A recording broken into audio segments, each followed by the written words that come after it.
Do you ever get the feeling you missed something big? Like you showed up just after the main event, and all that's left to do is clean up the mess? That's what it was like for Gen X. We weren't heroes, we weren't victims, just sort of stuck in the middle.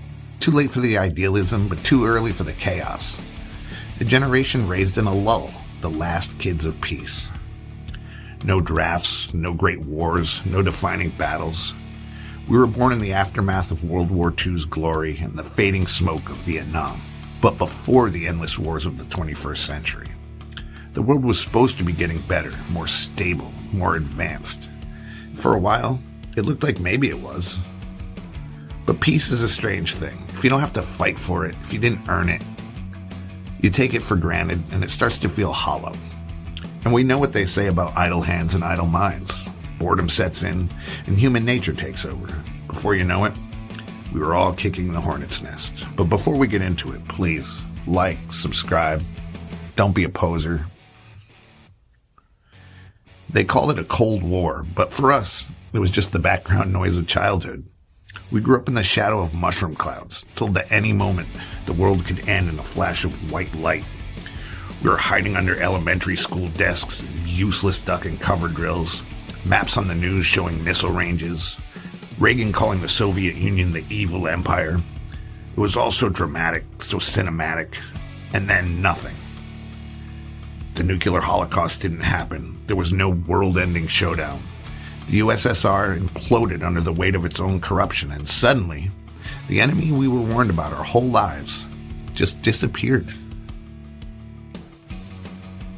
So in 1989, the Berlin Wall came down. People were dancing in the streets. The news called it the dawn of a new world order. But for us, it was just one more thing that we were told to be afraid of that turned out to be a total lie. Act 2. The economy shifts and the rise of corporate America. We didn't get sent to war. We got sent to work. The 80s were all about money. Greed was good. Reaganomics was king. But by the time we came of age, the cracks were already showing. The economy was changing, factory jobs were vanishing, and the cost of living was creeping higher. They told us to go to college, take on loans, get degrees. We'd all be fine. But what they didn't tell us was that the jobs were already disappearing. Downsizing, outsourcing, automation. A lifetime of stability turned into a string of temp jobs, internships, and side hustles. Our parents had pensions. We had layoffs. They told us the economy was booming, but all we saw were foreclosures, bankruptcies, and a job market that didn't really want us. Act 3. The illusion of rebellion.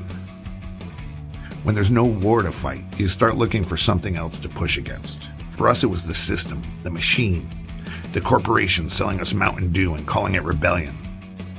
Punk, grunge, hip-hop, all of it was about the same thing. Reject the script we were handed. The idea that we were supposed to work hard, buy in, and just play along. But all in all, the machine was smarter than we were. It didn't fight us. It bought us. It turned our rebellion into a brand. It sold us Nirvana on cassette and put angsty rock stars' faces on magazine covers and repackaged rage as a marketing strategy. We all felt like we were outsiders, and we thought we were tearing it all down. But in the end, we were just another demographic, another target audience, another product to be sold back to ourselves. Act 4. The politics of apathy.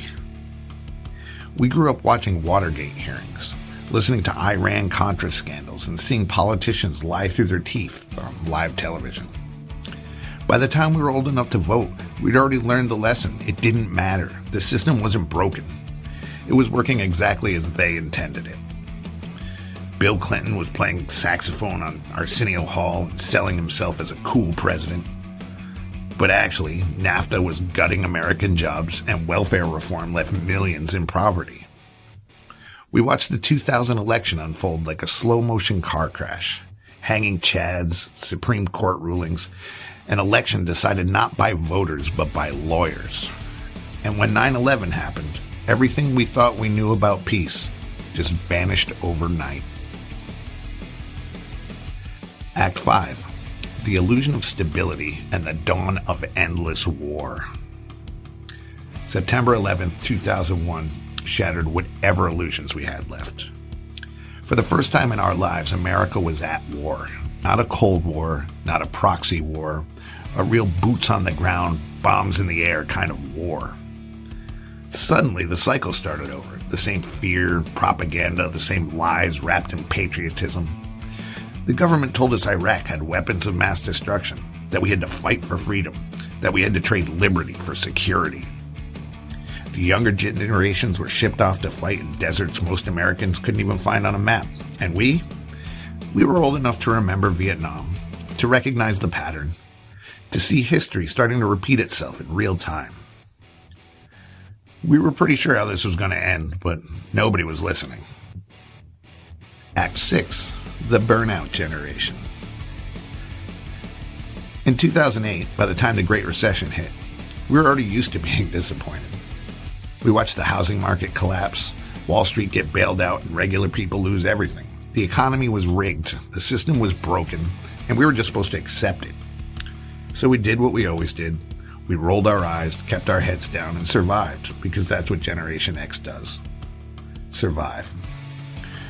We were the last generation to grow up without the internet, but the first to watch it change everything. We went from payphones to smartphones, from record stores to Spotify, from flipping through TV channels to algorithm-driven content telling us what to watch, think, and buy. We grew up believing the world was one thing, only to wake up and find it had turned into something entirely different. Act 7, the legacy of Generation X. So that's us, the middle children of history. Not old enough to be boomers, not young enough to be millennials, just sort of here. We watched the world shift, we adapted, we endured, and now we're watching the next generation grow up in a world more chaotic, more divided, and more exhausted than ever. We were the last kids of peace, but we never really knew what to do with it. Maybe that's our legacy. We're not heroes, we're not villains, just survivors. A generation that learned to live in the in-between. Because if history has taught us anything, it's this. Peace is temporary, and nothing lasts forever. Either way, we were there, now we're here. We turned out all right. Right? Please, like, subscribe, and don't be a poser.